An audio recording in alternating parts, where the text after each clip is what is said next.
I'm Steve Richards, and this is the CEO Nation. Sorry about the lighting. Today, we're going to talk about being stuck in a rut. We're going to talk about just getting out of your own way and feeling like you don't have momentum or you're spinning your wheels. You're struggling to get some traction. And I'm going to try to give you guys 2 or 3 things that you can implement right away in your business to make a difference. And then I'm going to make sure there's some time for open Q&A as well. So on this specific weekly webinar that we do here every Monday, 3:30 Eastern, I try to give you guys a topic that will help you as business owners, to help you move from being a self-employed hustler to a CEO who owns a business, to understand how to get out of the day-to-day, how to scale and grow your profits and your revenue, but also cut back on the amount of time you spend in the business. And a lot of that has to do with getting out of your own way. So we talk about that in this weekly setup. This is for me to do lunch with you guys, to do drinks. I don't have time to meet with everybody that talks to me about it or that wants to pick my brain. So I started making this available to everybody, free. And then the other thing we do, this is being piped into the Facebook group, the CEO Nation.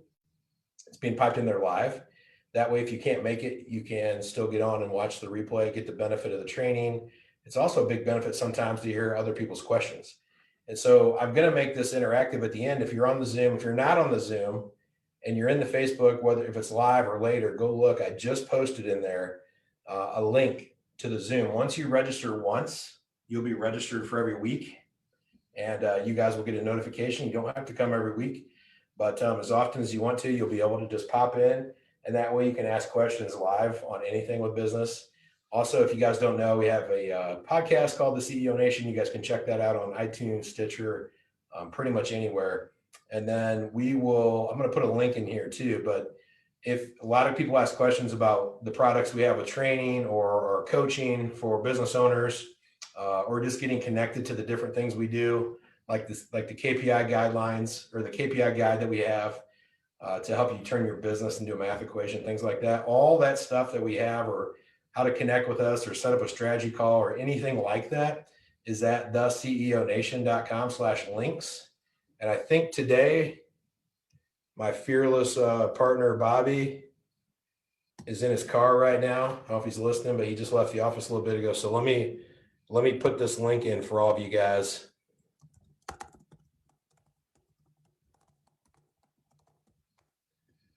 Cool. theceonation.com/links. Go there for everything. But like I said, today I'm going to talk about being in a rut, getting out of a rut, probably more effectively is what we're going to talk about. And I hope it's something you guys can implement in your business, because I do think it happens from time to time. And it happens at different levels and different degrees. I think sometimes you can get out, you get to another level, and you kind of feel like you get stuck again. And so I think this will be a great topic.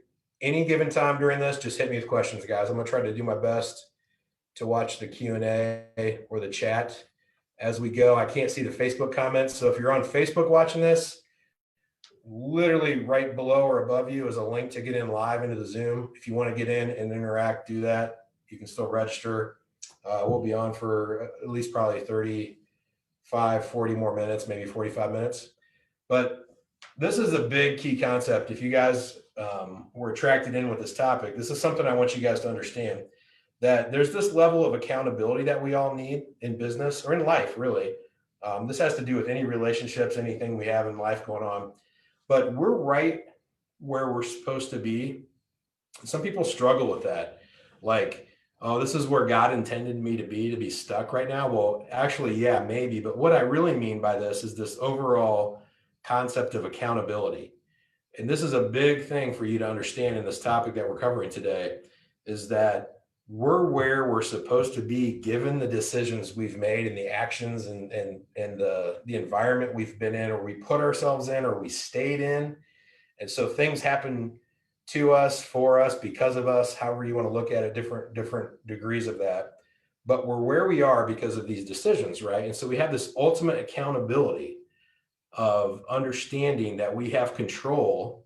And so if you want to believe that you have control to go somewhere new going forward, you have to believe that whether you intended to be where you are or not, you had control into getting to where you are. I don't want to go super deep into like, I understand, if you had certain, I don't want to belittle potentially abusive relationships or all kinds of things like that. So there are things as a kid that you can't control, right? In our adult lives, sometimes the deck might be stacked against us.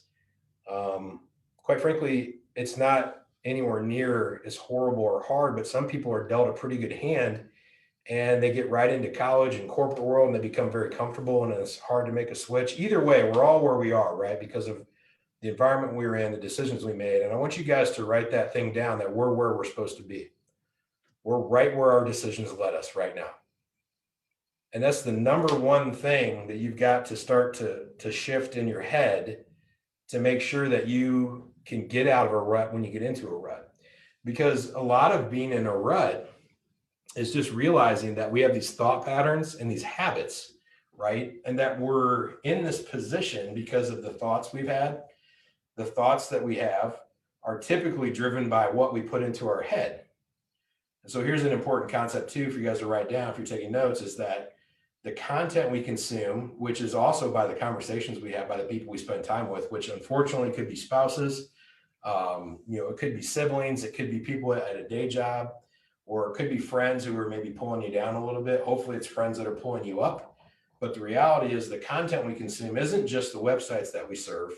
It isn't just the books we read. That stuff's important, super important. But a lot of the content we consume is coming from the people we spend time on the phone or in person with, or emailing, or chatting on Facebook or whatever. And so the content in starts the process. Our brains get formed based on the information that comes into them. Then we start to form thoughts. Thoughts become things, right? And so our thoughts will drive our actions eventually. They start to drive our motivations. They change our thought process. They change our motivations, right? We want to try new things, or we want to keep doing other things, or we have beliefs now because we read something from someone we trust, or someone we trust told us something. So we start to take different action. We show up different in our life because of the content that's come into our brain. And so as we start to take different action, we start to have different results. The results start to drive our expectations because we start to see these things that drive my actions and drive my focus result in these kinds of manifestations in my life, whether it's good, bad, whatever. It's money, it's influence, it's like if you're in real estate, it's the kind of deals that you're getting involved in. And the more time you do one thing, the more you learn about it, the more you want to do it. And it starts to drive your thoughts, right? So now your actions are following that. And so what's happening all along, though, is you're training your brains. And I'm not going to get into neuroplasticity today. But if you guys don't know what that is, I want you to go Google it. We'll talk more about it. We talked a little bit about it in the past.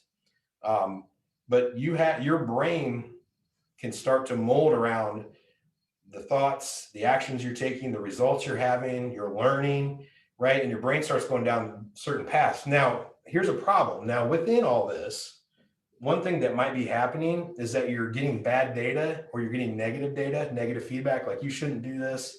Your business is going to fail. Be careful. What if you lose it all? What if you make the wrong decision? What if you pick a bad client? You could be also telling yourself like, man, I knew this wasn't going to work. Crap, it's already going bad. Or I really don't want this bad thing to happen. And right now, what's happening is a lot of the content in your head is self-generated. And remember what I said, that content starts to change your thoughts. Your thoughts can actually kind of, again, reciprocate back in and start to, the more you have thoughts, right? You guys have had this where it's like a tape recorder. It's like playing it over and over again in your head. And so we start to go down a path where we take different action. Or, well, yes, it's different action, but inaction, by the way, is a choice. And so maybe we don't do certain things because we're scared, or because of a certain belief system we have. And now our results start to change. And so over time, what happens is we get ourselves into these patterns of thoughts and behaviors, and that drives our expectations. And when we expect something, that loops all the way back over to what's in our head and the thoughts and the things we consume. And instead of start reading things about taking advantage of a great opportunity, maybe we start reading how to be protected against risk. right? And it's the same thing we're doing in our life, but we have a different perspective from scarcity versus abundance or whatever. And it's self-fulfilling, and the elasticity in our brain starts to form thought patterns. And over time, think of it as like walking through the snow. A fresh foot of snow hits the ground and you're walking, and you keep walking the same path over and over again, multiple times. These are these thoughts and these actions and these habits. And over time, you dig down through, right? And what typically happens is you get down to dirt, and over time, there's mud.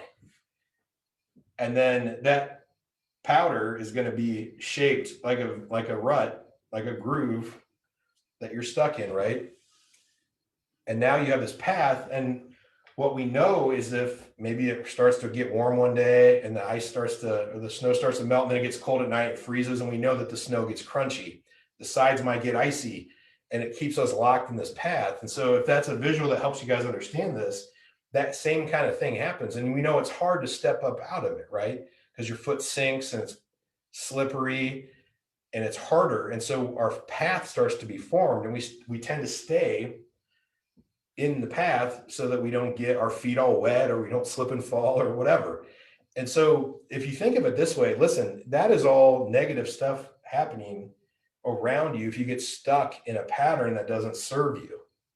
And so a rut, which we're talking about today, is the first thing you need to do is understand what it really is, right? And it's this negative, self-fulfilling set of thoughts and actions that aren't giving you either your best results or aren't serving you at all. In fact, they might be harming you. And we resent it and we don't like it, right? But it's a pattern. We've worn a pattern in our brain. Well, the exact same thing is true if these thought patterns and behaviors serve you to the highest level, to your purpose and to your goal. And it's the same thing where you wear a path where your brain automatically, when it goes one way, it has a certain thought and it knows to go here and down here and whatever, and then it comes out and you process it a certain way. Well, if those are positive and they're serving you, it's the same process, but now it's like a groove.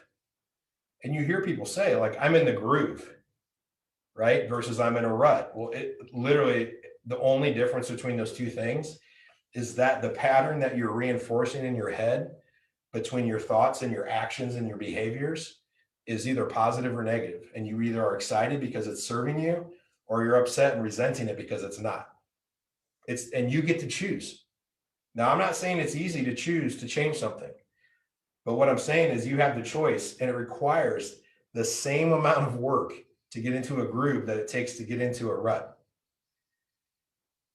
And so it's all about the choices. And so here's one problem is that if you're not clear on where you are, meaning you don't take accountability being one of the biggest problems that you may have. We see this with our coaching students all the time where, well, if I just didn't have this one thing that didn't happen, and I had a business partner that screwed me, and well, I had to shut this office down, or hey, well, COVID hit, or whatever. And it's all these different levels of victimness. And quite frankly, by the way, some of you guys watching, let me actually see. Yeah. So several of you guys are in real estate, and this actually goes across the board. I'm sure people on Facebook, there's even different people watching, but this is what's always been funny to me is that, and it happens at different levels, is that people say things like, my circumstances are different, but you don't know. And what's always funny in the real estate, the reason I looked to see who was in here, and there's quite a few of you guys from the real estate world, is that you'll sit in a seminar and you're learning something and you're like, hey, but my market's different. And it is the biggest joke. And yes, there's always little nuances, but it's so funny because I've even caught myself recently after 23 years in the business world and 16 owning real estate businesses. And, you know, I was talking to some guys that are in super high appreciating markets, and I was talking about being in Indiana. And I realized, like, I'm even caught in this, my own thing that we help a lot of students with or help people with all the time, that I am in this thinking that, well, I'm in a different market. Well, yeah, the numbers are different here. It's cheaper here than most places. But the context of how I was using it as an excuse. And so I want you guys to be really careful about this victim nature, because it shows up even when you think you kind of got it whooped. It's still in there when you think, but my situation, but I have a day job, so I can't treat my business the same. Man, if you guys have a day job and a business, like, you're super lucky. If you can figure out how to get your business running without you, you'll never have to work inside of it. And most people kill themselves to quit their job just to go work inside their business.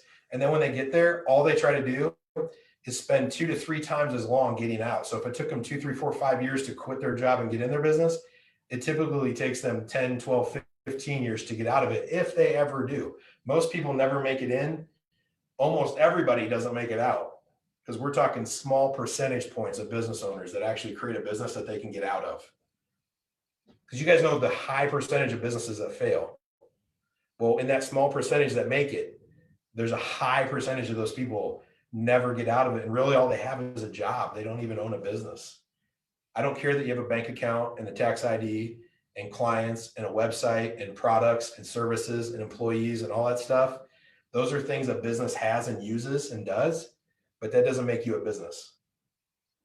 And so the biggest core tenet of the CEO Nation and what we're trying to teach everybody and help everybody with is investing in yourself, which is learning the model and perfecting a way to make money, consistent, repeatable processes, the systems, the steps, and understanding those down to the what we call KPIs, but the metrics. Like, if I send out so many mailers, or I drop so many, I spend so much in pay-per-click, I get so many clients, and I make this kind of offer to them, and I close at this amount of money or this amount of rate. So I have a 10% close, a 20%, or I send out a blast email to a list and I get a certain open rate. And now that open rate, I get a certain follow-up rate, and whatever, it leads to a deal, a closing, a sale, revenue. But somehow in there, there's all this interrelation between the activities, the leading activities, and the lagging results. And somewhere in there is a business. If you can consistently figure this out and in a repeated process, go make profit. Even if you want to be a solopreneur, understanding all of that is important, because it makes your life less crazy, and it can take you from being reactive and having unexpected cash flow issues and ups and downs to being proactive. And so investing in yourself first, investing in marketing second, not individually at different times, but it's hard to invest money into marketing for a business you don't understand. But once you start to understand your business, you start to dabble in marketing. But when you really get your business figured out, you can really invest in marketing, because you know what a lead can do, a prospect can do in a business model that you understand. And eventually, as you control lead flow, then you can control your growth and revenue by investing in people. So investing in yourself, which is learning your business, investing in marketing, and then investing in people to step in and run the processes and systems, right? And then you can manage that. Then you can step back even further and hire someone else to manage it when you understand it. That's why people can own multiple businesses.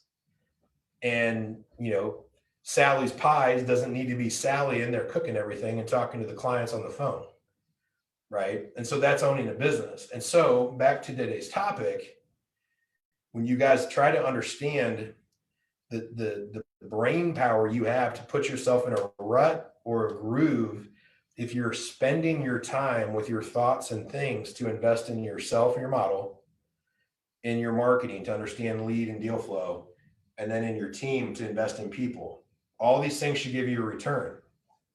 You should know that you spend a certain amount of money, time, whatever, effort in a model, you can get a certain amount of money back. I can buy a house and flip it for some kind of percentage back. I can drop ship some kind of product and sell it on Amazon for a certain markup. I can pay for marketing and get a return. I mean, at least probably 2 to 3, if not 5 to 10x return. Some internet marketing stuff is even crazy, but I'm getting, for every dollar I put in here into marketing, I get a certain amount of dollars back. And then with people, the same thing. I'm looking for 2 to 3 to maybe 5 or 10x return with a salesperson. If I spend $30,000 a year on an admin assistant, I'm probably looking for at least a 3x return. Like, what they do frees up someone's time to go sell another $100,000 worth of business on the bottom line. Gross. That's a 30 grand spend to get 100,000 is a little more than a 3x return. So I spend $1 here and I get more than 3 back. Same thing in marketing. I spend money on certain kind of marketing, I'm going to get a certain amount of revenue back. But that's only when things work, is when you can understand all that, right? And so when I'm in a groove versus a rut, I'm understanding that the thoughts and the effort that I'm putting into what I want to spend my time doing, what I want to spend my time thinking about, my habits I want to develop. It's all around those three things with my model, my marketing, and my people. And I can't be in self-defeating loops or it's putting me into a rut. And so much of that is perspective. The other piece is when you're in a rut, when you take accountability for being there, if you can understand what allowed or got you to be there, that's also important. So you can stay out of that rut. That's part of getting out of it and not letting it happen again. So the benefit, the silver lining for being in that rut is that you get to reflect back and say, well, I got somewhere I didn't want to be, and I don't want this. Well, what allowed me to get here or caused me to get here? Or both. Understand both. I'm perfecting the model because I'm realizing this didn't serve me.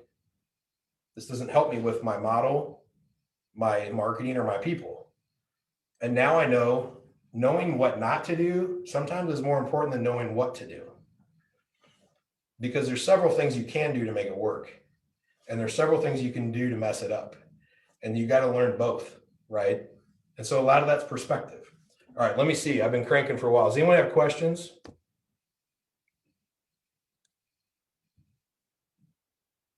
Cool. I see a few more people got on. Hey, welcome, guys.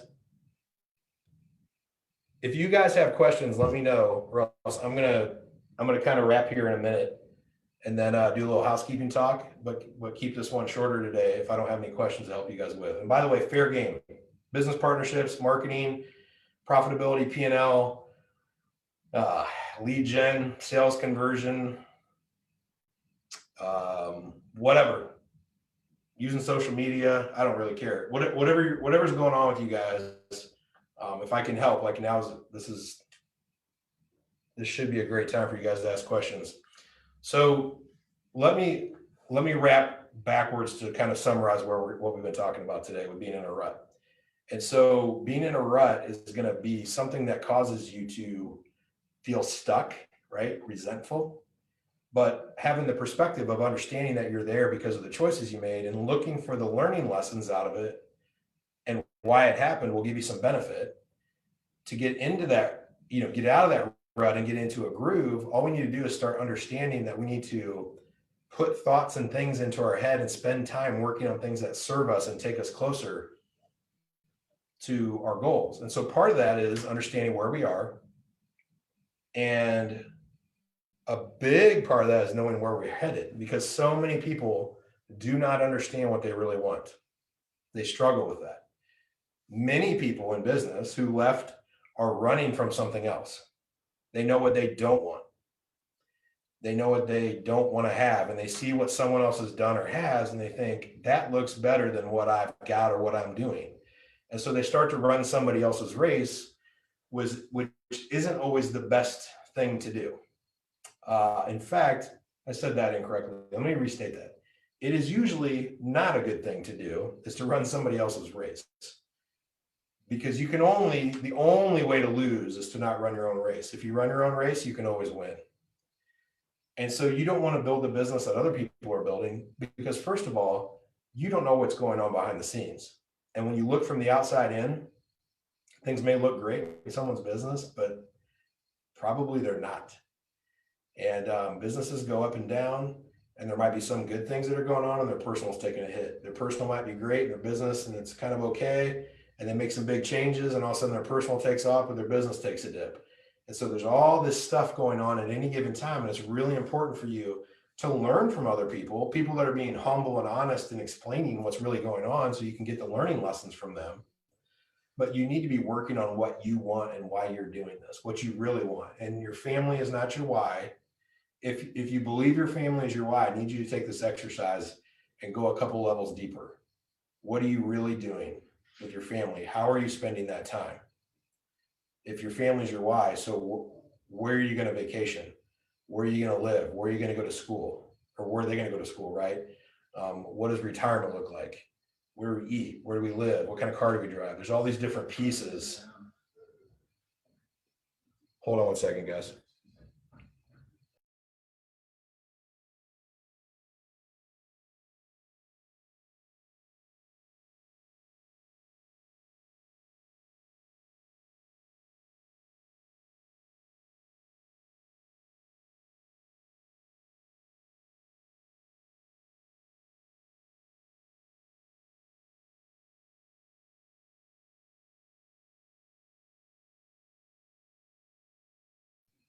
Sorry about that, guys. Thought I was in the office alone and there's people walking around. So, all right. I know that I was kind of summarizing there. And again, sorry for the lighting. I was going to try to walk you guys around. I think I'll do that next week. We just bought a new office, and today's the first day we had our real estate company in the office and working. So that's been pretty cool.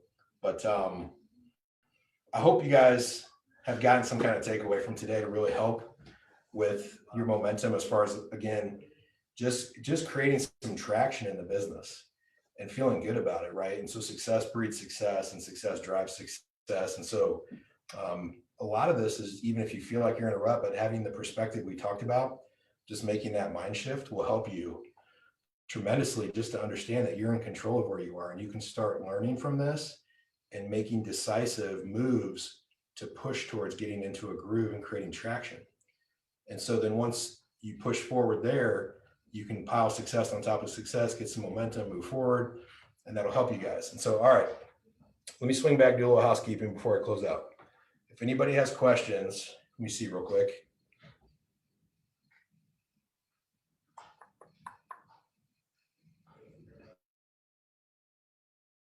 Cool, I don't see any. All right, remember, put it in the chat, and I'll go post it on the Facebook group. So it's the conation.com/links if you guys want to connect for any reason or set up a strategy call. Also, remember, we've got the podcast out, the CEO Nation. It's on Stitcher, iTunes, anywhere you can find podcasts. And this event goes on every Monday, 3:30, free training. Today, you guys aren't taking advantage of it. I could start calling people out. Multiple of you guys, in fact, one of you just emailed me a little bit ago with a question. So many people hit me with questions constantly.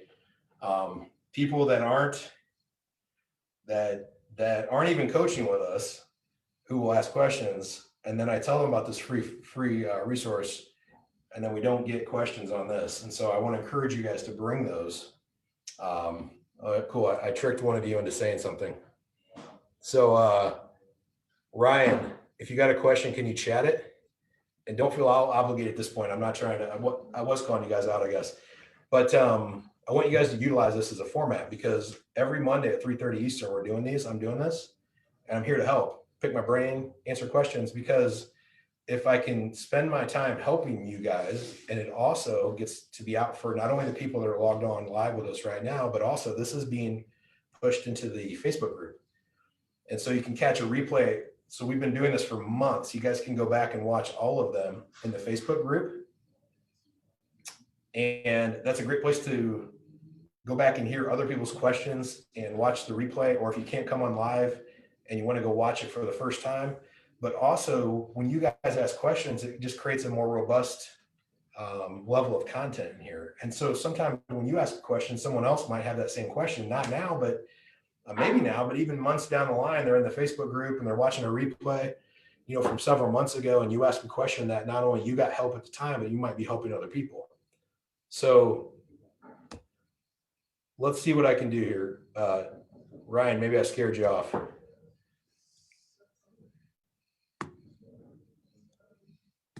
There you go, dude. I brought you on. Can you unmute? Nope.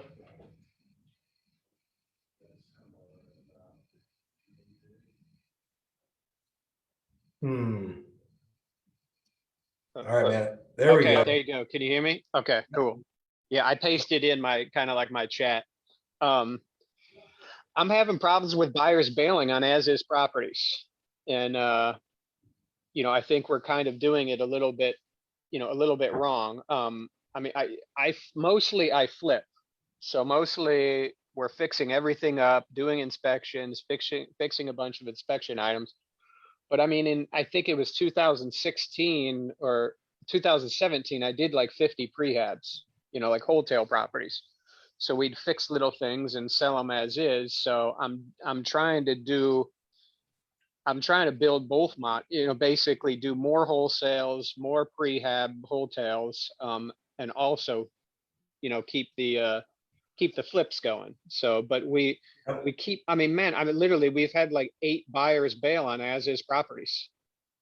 And the one mistake is we were letting them get them under contract, and then they go like do their walkthrough, or we do it as is, but then they still do a home inspection, which of Yep. course comes up with the, but these are as is properties. So now we're telling them, no, like go do your due diligence, do your inspections, whatever, before you offer.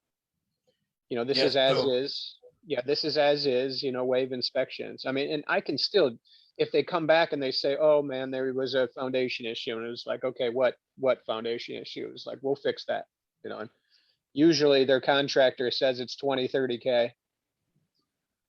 I mean, we can usually fix it in like 1 to 2,000 or something like that. Like I don't even, when we go in, we just expect to do, we expect to fix joists. We've rebuilt entire foundation walls. So like we're not even going in with the same perspective. Like we just don't even really yep. care, Look, because we know we can fix all that stuff. yep.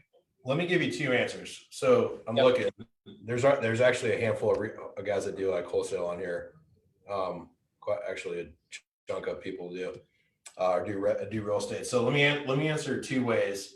So number one is, from you from a real estate specific side, if you're wholesaling, dude, you're not going to fix any of that stuff.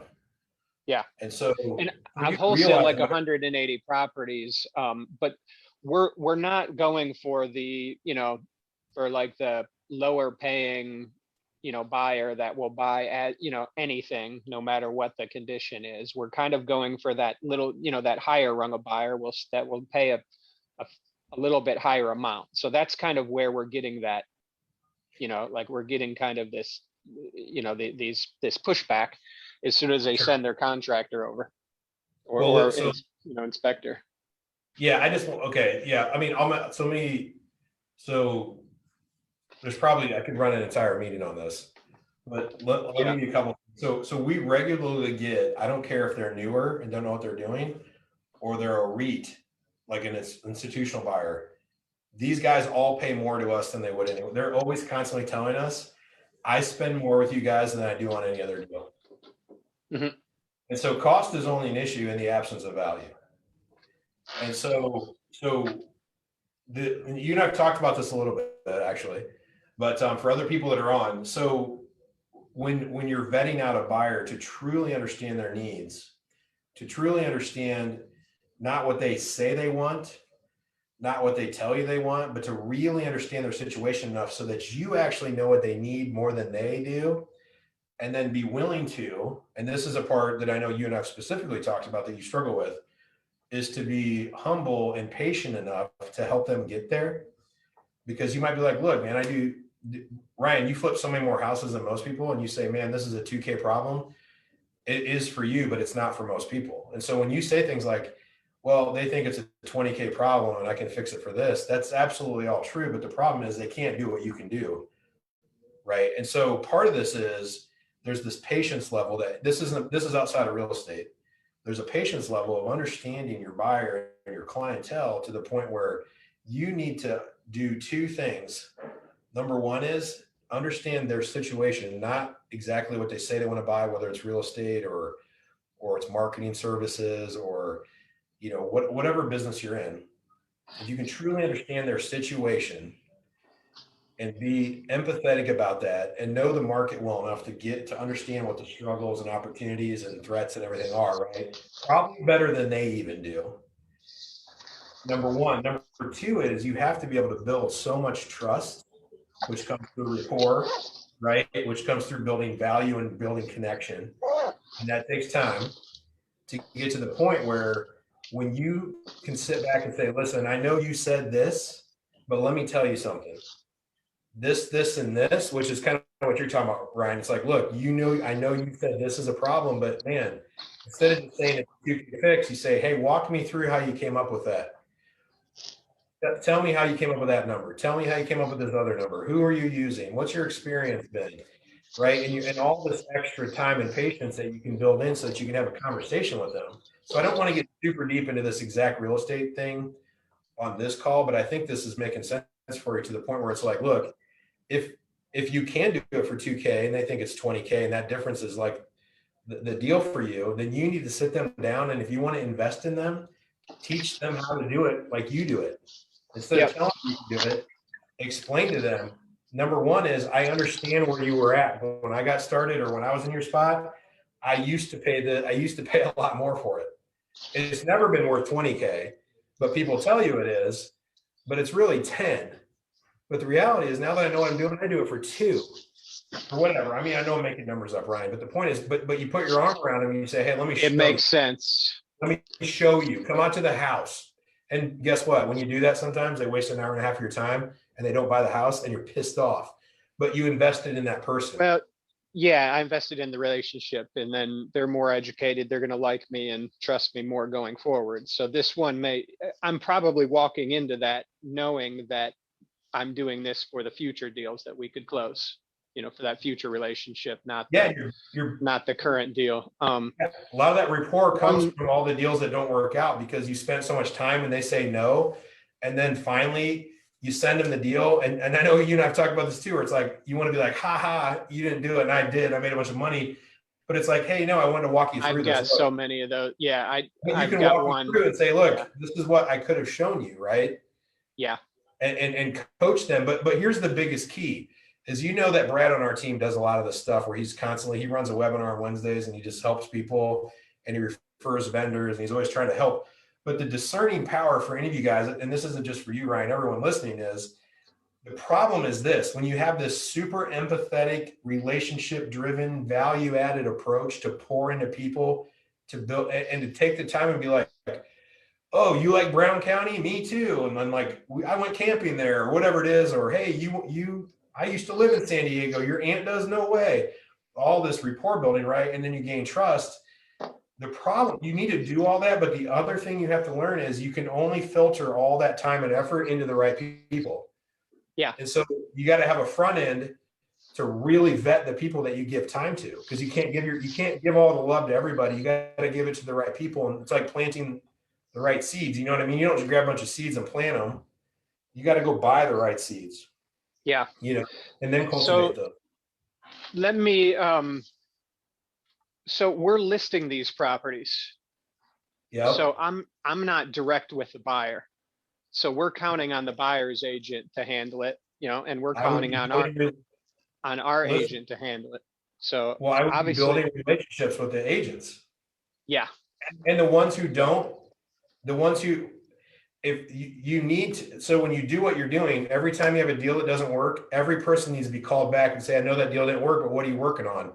And pour into those relationships so that later down the road, you can make a phone call and not put it on the MLS. You want to build your own MLS, which is all your own relationships, right? And here's another big piece that I wanted to tell you is that when you have a reoccurring problem, I said I was going to tell you 2 things. So one of them is this whole, like, you got to understand what building a relationship really means. And it means losing deals in the beginning. Like, it could mean, it doesn't have to, but it could mean putting the relationship ahead of the transaction. So you got to filter who you talk to, you got to pour into them, you got to build rapport, gain trust, and then you got to speak truth into them. But you got to really understand their situation. And if you don't know what you're doing, which luckily you do, Ryan, when you can say, man, I remember when I used to flip 5 or 10 houses a year, like I had the same problem you do. Let me help you. Like, let me teach you something.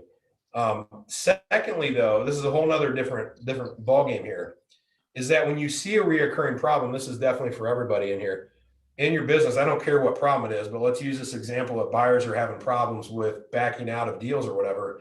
You could go down one path where maybe you guys did this, where you're like, okay, well, I guess we can get an inspection on every house and we can do a video and we can work here at the problem level, like fix this problem where people are running into issues that are unexpected and they're lowering prices or backing out.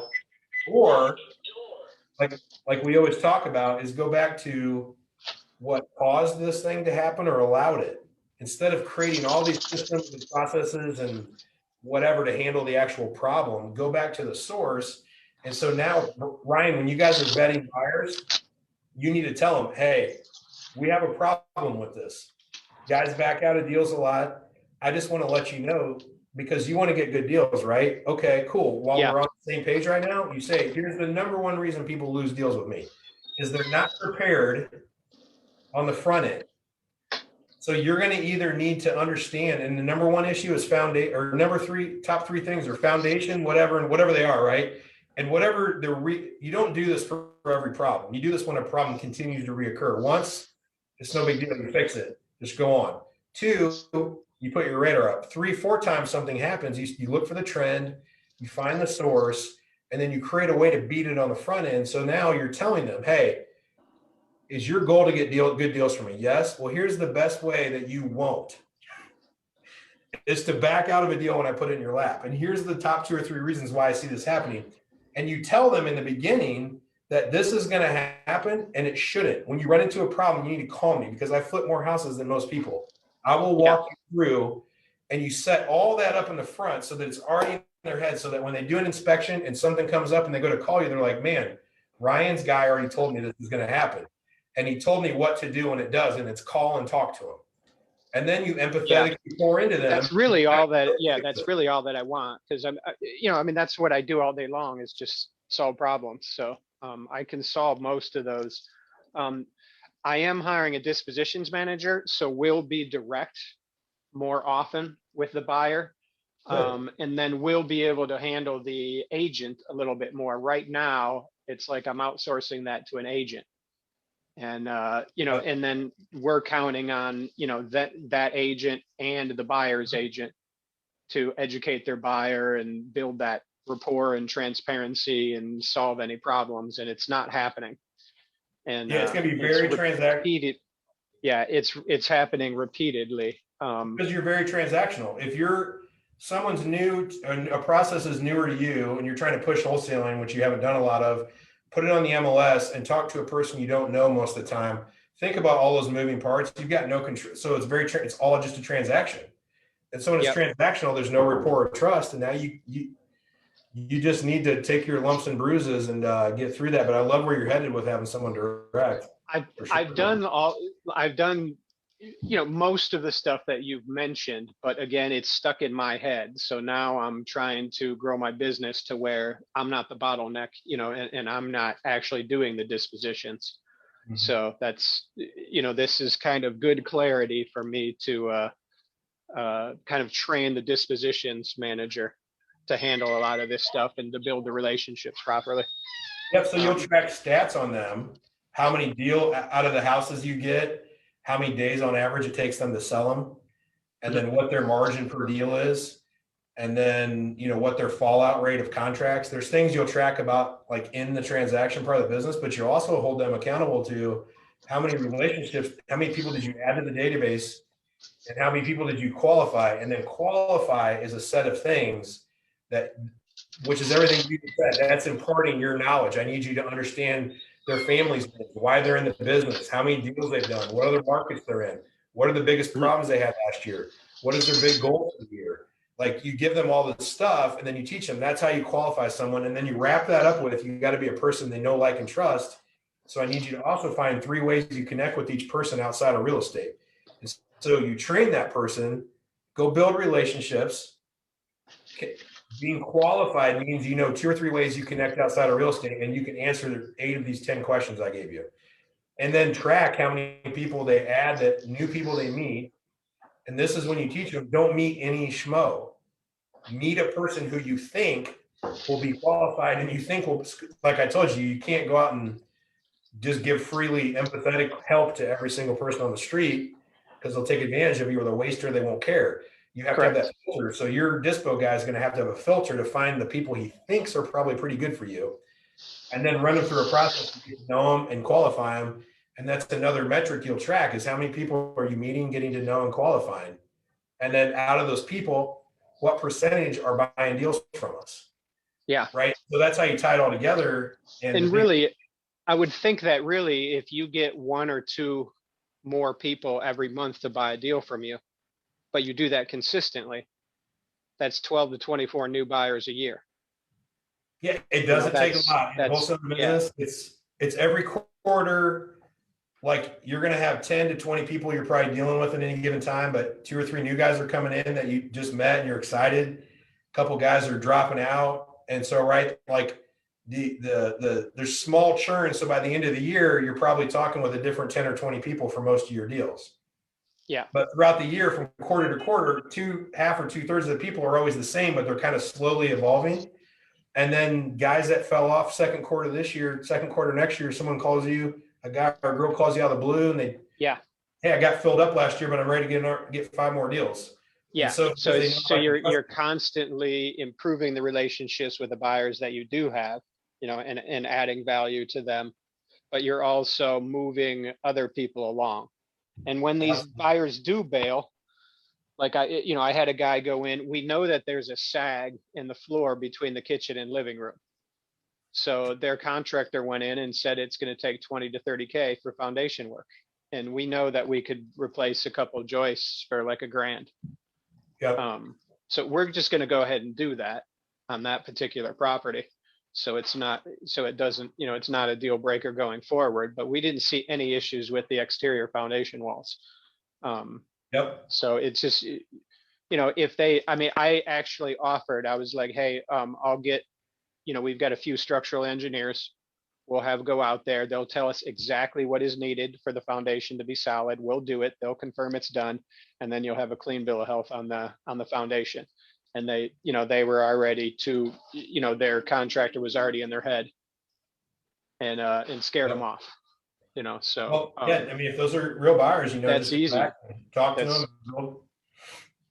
I've Cool, done man. I've done that like a dozen times on flips to homeowners where they put that stupid standard language. There was discoloration in the basement, so we recommend getting a foundation specialist out there or whatever. Like it's so stupid, but I've had to do that so many times. Yep. Um, Yep. but well, cool, man. You Yeah. mentioned you have like kind of like a list of 10 things that like 3 things outside of real estate that you can that about this person. You said you've got a list of like 10 things for each buyer that you try and get I was kind of. just using an example, whatever you found to be effective, but it's like, it's the 10 things are like, when are you going to buy, how much you trying to buy, how Yeah. you paying for it, why are you buying it, are you in other markets, what's your experience, what's your biggest problem, what's your big, Yep. what's your goal for the year. But then I was saying outside of that, they need to have 2 or 3 personal things, like the fact Yeah. that they've got 2 kids and a niece, and they got a dog, and they got a summer house in Connecticut, and their cousin is like a movie star, and it's really kind of funny, but you bonded over that. You know what I mean? Like whatever. I Yep. mean, just you got to find those 2 or 3 personal Something things. that, All they yeah, do you is start survey the every, business. yeah. So you start every conversation out with that stuff. Yeah, it's Kind like, of hey, thing. how's your nephew doing, man? What's up? Oh, Yep. hey, by the way, I want to talk about this house. Remember, I told you we run into issues. Look, I had my foundation guy go out. Dude, his bid is way lower. In fact, I got him teed up. You want to meet him out there? He says he can do the job, And then what was that RV you were working on? Because maybe I got some comps I can send you. And let me show you. If you can, I can do a Zoom. I'll show you how I pulled my comps.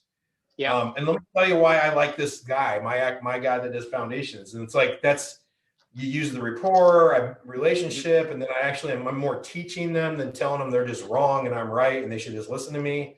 And I'm not saying you were doing that, but like, this is why business owners can't grow, because it just takes a lot of time and effort to do this. And you Yeah. can't grow if you're the one that has to do it. That's why it's good you're hiring a guy to run the Yeah. sales for you, because it takes a lot of time you got to kiss a lot of frogs to find some princes. You know Yeah. what I mean? So, Oh yeah. I told you about that sales, one someone has to make that their second job. interview that we had. We had a really good second interview Cool, man. on Cool. Friday. Yeah. So we're we're gonna kind of continue pursuing that to see if it truly is a like a mutual fit. But Nice, dude. he's yeah, not all that not like experienced in real estate or like but it's very experienced in sales. But he's a high integrity guy that seems to be a cultural fit with the values, the hunger, the things that we're looking for. We can teach this. I mean, he's done most of this other stuff just in different industries. So we can teach him the real estate quick, if he has the transparency, integrity. But anyways, no, that was really good. I appreciate you digging into that. Yeah, Hopefully man, I I'm didn't sure we'll be talking. take up too much time for other people. So No, I appreciate it. Hey, and before I cut you off here, I'm gonna publicly shame you. I I got got, to ask today where your project manager I for your I stuff did is. So we can help you I hire did a like a project third manager. revision today. I did a third revision today. I literally, I meant to email it earlier, so it's coming. I'm gonna email it right now. All right, cool, man. Good talking to I appreciate it. So thanks for you. shaving me. So I Yep. deserve it. So yeah, See you, brother. All right. thanks, man. Yep. All right, guys. So I'm helping Ryan. We're helping Ryan hire some folks, and with our team architects company, and he's building a project manager role. And we can actually do this where we create like a specific assessment to assess people for a certain job. So anyway, that's what we were talking about. But all right, guys. So we're almost up against an hour. I didn't see any other questions pop in, but hopefully that helped. Talking to Ryan. Ryan's a great guy. Runs a really, really great business here in town, in Indianapolis, the same market that I'm in real estate. And it's really cool to see him adding people, scaling, and what he's doing with the business.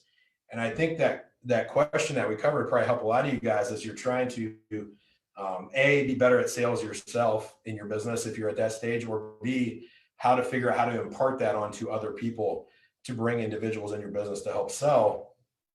So much of the problems that we have in sales, we're focused on the problem, and we don't realize that we got to go back to the source of whatever's allowing that, and that everything is all about the relationship in most sales. Now, listen, again, if you're drop shipping products on eBay, that just dated me. I should say Amazon. If you're drop shipping products on Amazon and you don't, and your customers come to you from landing pages and ads, and you convert them without ever meeting them, listen, you're not going to personally do that stuff I talked about, but you need to still build rapport, connection.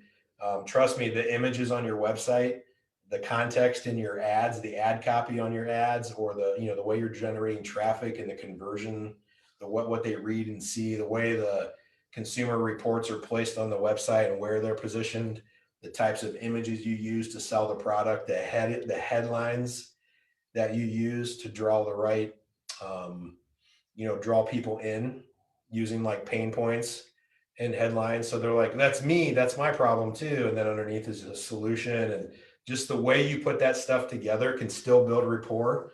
And then saying trusted by so many people and close so many transactions, even in this like digital example I'm using now, you can still build trust and authority and gain rapport by having a picture of you and your family up in the top corner and a little about us page. Excuse me. Right. So these things still come into play and they make the difference. So it's really important in sales for that. I'm glad we got the chance to run through that question. That was good. Guys, if you missed this live and you're on the Facebook, go ahead and post questions or post comments. We can discuss after the fact. We're here every Monday at 3:30 Eastern. And there is a link in the CEO Nation Facebook page or Facebook group. I'm sorry.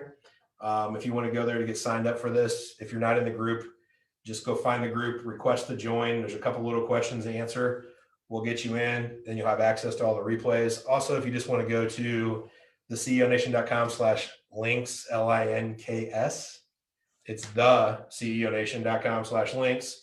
There's also a way to click there and register for this Monday Zoom. You can also get our free KPI guide that's helped hundreds and hundreds of folks in their business.